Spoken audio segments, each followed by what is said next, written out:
Hello everyone, my name is Jordan Farmer and this is the Uncommon Ground YouTube channel where we are indoctrinating the masses every single day.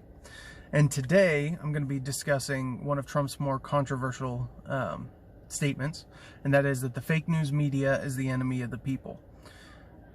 Partially why it's controversial is because if you assume Trump is this terrible, incompetent, buffoonish dictator in America, fascist, whatever, and you also think that when he uses that phrase fake news media, he just means news that I don't like or news that doesn't fit my fancy, then you're going to read it as he's saying that the news media, that journalists themselves are the enemy of the people. Anyone that writes badly about Trump is the enemy of the people and they should be attacked, that they are the enemy.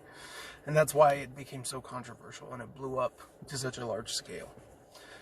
But he doesn't say the news media, he says the fake news media. And when you add that, you can choose to take the sort of worst case interpretation of that phrase, or you can choose to consider whether or not something deeper is trying to be stated and trying to be put out there into the world, into the American politic. I think it's always important to explore all avenues and then because it's just a good exercise whether or not it's intended, and you are able to pull the most out of those statements, and that's what I'm attempting to do now. Whether you choose to care whether or not Trump meant it this way is irrelevant to what I'm about to say. Journalists and the news media are a sacred institution in any free democracy or in any free society or open society, because the average everyday person does not have the resources at the time or even the willpower and the capacity to be out there as a journalist watching every single story, studying, trying to follow clues, trying to follow stories, trying to get at the truth. We don't have the time or the capacity to do that on our own. So we have to rely on outsourcing that to other human beings and to institutions and news institutions. So first off, we are stuck in a position where we can never ever get rid of this issue of journalism. But beyond that, journalists have a sacred duty to be the eyes and the mouth of the people. Meaning, eyes, they watch power, and the mouth, they speak truth to power. This sacred obligation that they have to observe power, critique power, speak truth to power, it's integral to a society being able to thrive. Because if we don't have our power challenged, power will become more and more corrupt. The less and less it actually gets addressed and covered, and it will only expand. And now we're in a position where we have a tremendous amount of systemic corruption in our society, from top to bottom. We're very vulnerable for it, and man, I don't really know what we're going to do going forward unless, the people start trying to wake up. Now, if the news media, our sacred institution of journalists, the truth seekers and the people who speak truth to power, if they fail in their duties, not accidentally, but if they fail in their duties on purpose because they have either chosen to fail to cover a story or whatever, however it is that they have chosen to start warping this duty, this sacred obligation that they have, if they choose to start intentionally deceiving the people and trying to show them what is actually not there, or failing to show them what is there, and if they don't speak truth to power, and they don't even bring up the topics that would allow societies to start questioning power appropriately, if they, in other words, turn on this sacred obligation and pervert it for their own means, they essentially become career politicians, but as journalists, career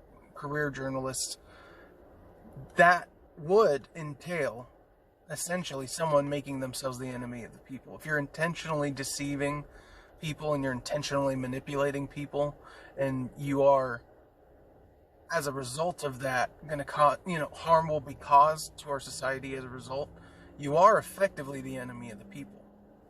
So the question is, Do we have an issue like that in our country?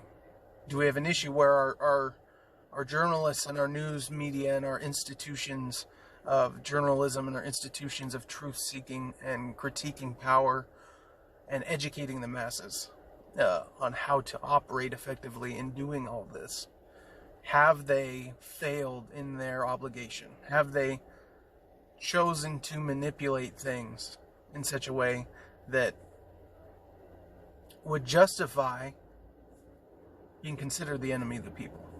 Well,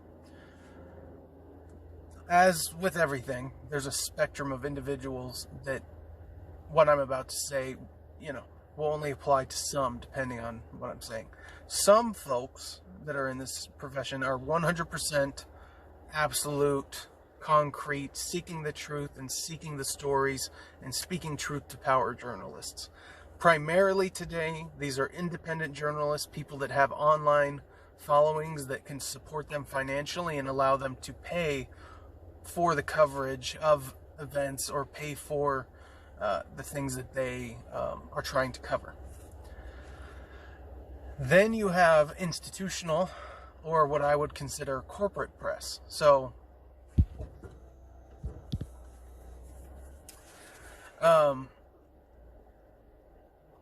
lots of people on the right understand that big government is a danger.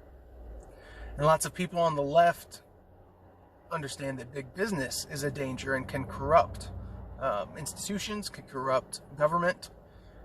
But the real enemy of the people, and the real enemy, is the perverted union of big business and big government, where they manipulate a large state that has its fingers in every single aspect of our lives in order to maintain and maintain the status quo, which is enriching themselves, which is taking care of the capitalist class at the expense of the laborer class internationally.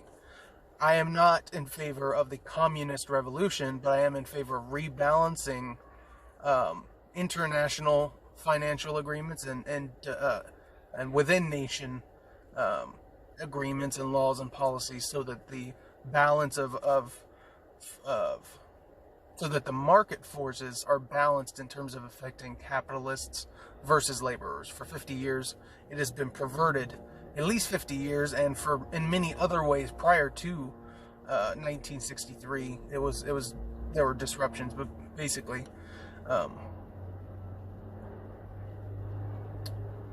that system has been in place for a long time, and I made a video fixing the economy that lays that out. My only point is this: if you understand that big business is a danger, and you understand that big government is a danger, and you understand that their unity against the people, I should say, not just their unity, but their unity against the people is a huge danger, then when you have the corporate press, so you have big corporations in charge of our news, and then you have the news being about big government and our most powerful institutions, do you honestly think that we're going to have a whole lot of truth coming out of that? Now, we do have some truth coming out of that, because you have to actually cover stories. You have to create credibility through covering lots and lots of stories and having a breadth of work of quality. But what that means is just that you don't have factual errors. You rescind stories or take back stories whenever they are bad. But you can still use your credibility as an institution to occasionally make intentional mistakes that have an effect. You can also use your institutional credibility to say that if we are not covering this, it is not worth covering. And you can sort of shadow ban, in a certain sense.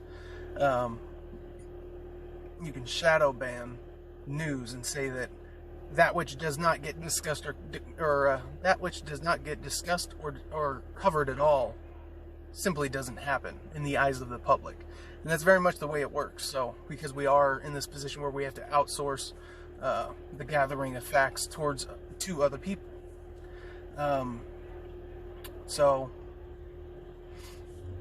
you have a corporate press, big corporate press that's in bed with our establishment, big government institutions, the Pelosi's of this world, so to speak. And if you don't believe me, ask yourself how you can have Fox News have such a clear conservative bent, and how could it possibly be the case that in all the other institutions of news that there is no bent and there is no priorities? Lastly, the most obvious con job in the history of America that took place being the suicide of Jeffrey Epstein.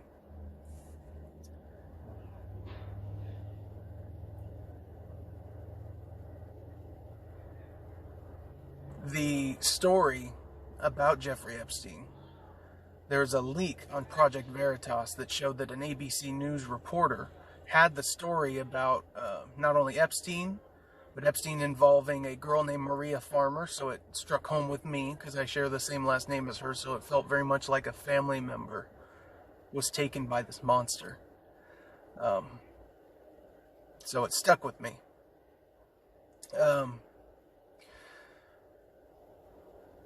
That story and the ties between Maria Farmer and Jeffrey Epstein and Hillary Clinton and Bill Clinton, that story was buried in 2016 to help Hillary Clinton by ABC.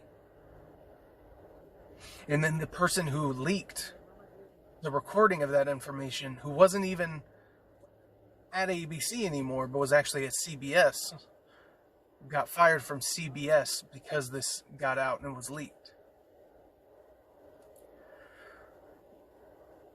So, do we have a fake news media?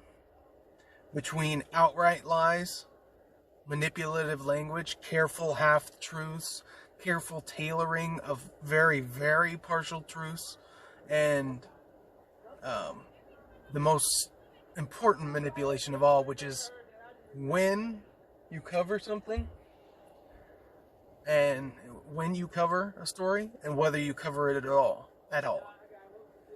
Both of these, all of this in my mind makes it so that the question of whether or not we have a fake news media isn't actually a question anymore. Is Trump a perfect person? No. Does Trump lie? Yeah, all the time. He's always exaggerating himself. Does he occasionally mix in outright lies there and there's factual errors? Yeah. But does the man have the balls to speak truths that no other person has spoken in public in America in a long time? I think that's the case. And I think that we need to recognize when that happens. And the worst thing we could possibly do is let the man's personality and let the man's flaws get in the way of what the man has done and the lessons that can be learned from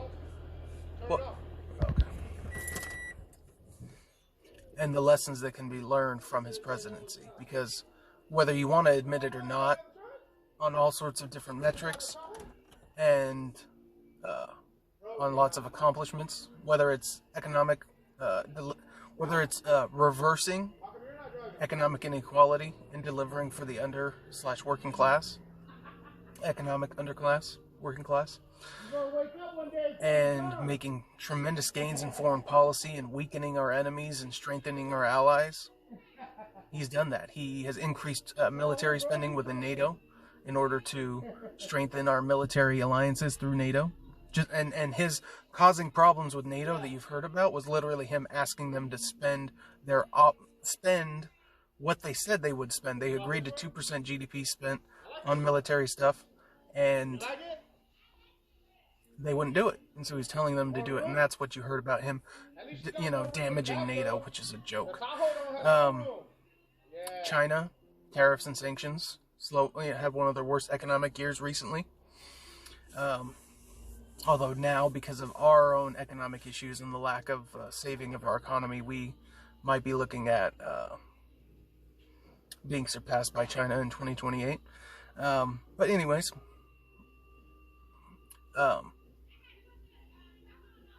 we've gotten peace deals between Muslim majority countries and Israel, acknowledgments and trade deals, which is sort of the beginning of normalized relations. But it comes with the acknowledgement of them living in Israel properly, which means that all of those countries, I think Qatar's in there, Bahrain is in there, and then some of the United Arab Emirates was the first one. All those countries now no longer are an ally to the Palestinians, which means that that conflict is getting closer to a resolution. Russia was sanctioned. Trump tried to disrupt economic ties between Germany and Russia when Germany was buying energy from Russia, which means a whole bunch of money is going into Russia when they're supposedly our enemy.